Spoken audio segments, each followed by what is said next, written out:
Arkansas is about 60% a maternal health care desert where there's no hospital or prenatal care available in that community. And the majority of those areas of the state, of those counties, Black families are there. And so it's huge. And so women are looked at differently based on their geographical location, like where they live, or based on the color of their skin, or maybe their partner situation.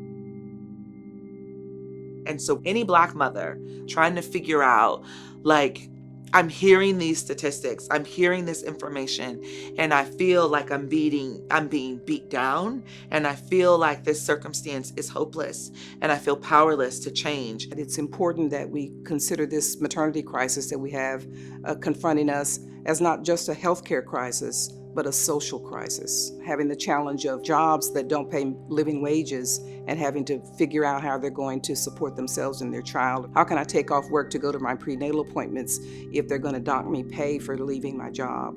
How am I going to take off for maternity leave to take care of my baby if the place where I work won't allow me an adequate time to do that? It's multi-layered, what's going on, and the community has responsibility to be mindful because other lives are involved. I think this is all hands on deck situation we're in right now. And all of us need to work together to make sure people have a full range of support and systems available to them to make sure we have good outcomes. Other countries have done this. We have the capacity to do this in America as well. The support aspect is crucial. Ujima is a Swahili word, and it means collective work and responsibility, making the problems of my brother and sister my own and solving them together. Black, white, and otherwise, we have a responsibility.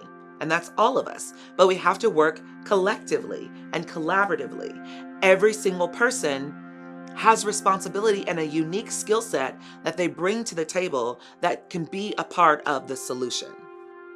One of the things I think is important for all of us is to educate ourselves, to become more familiar with what the needs are in our local communities, and then to become advocates on behalf of women and children in our communities that need additional supports to have healthy outcomes. Some of us have been very blessed to have good lifestyles, great opportunities, great families, great support systems. Unfortunately, there are still many people that don't have those things. And those are the people that I think need us the most.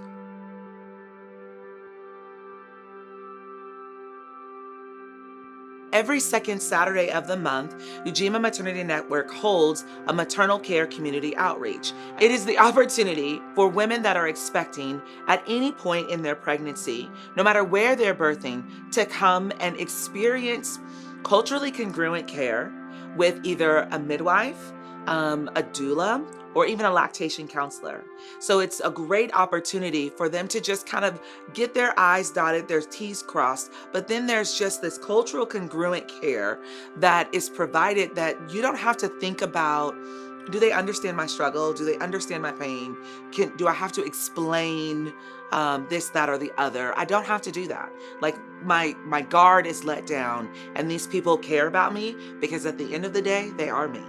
The Arkansas Birthing Project is a mentoring program which trains local community volunteers to provide support to women during their pregnancy and for the first year of life of their babies. We link local community women who want an extra support person in their lives with a sister friend who's willing to provide that support. And that involves just being a resource person for that individual, providing them with connections to social supports and other needs that they might have during that really important period. They might need, for example, a car seat or a baby bed, a safe place for their babies to sleep. Some women need assistance with finding a place to live, if they're couch surfing, sometimes access to food and other resources that they might need. Have somebody that can be their eyes, ears, and nose when they, for many reasons, aren't able to be as fully effective in advocating for themselves as they could be. When someone else is present, a woman feels like she's not by herself. And I think being alone during that time is a very scary place to be. Just being with women and celebrating them and sitting with them, educating them on their options, their resources, what's available to them. and empowering them so that they can have safe birth experiences in collaboration, in community. And our sister circle is like that's the bread and butter of everything that we do, is really creating and fostering a space of community where women can feel seen, they can be heard, they can be understood, they can express themselves, and then learn about what's going on. Like, what are the issues that exist in our state, and how can we be an impactful part of the change, the positive change for that? It is warm. It is relief. It is compassion, it is care, and it's powerful. That's what we need. We believe that by supporting women, we're supporting the diamonds in our community. You know, diamonds are created under pressure. And so we believe that the work that we do and the experiences that they have create better people.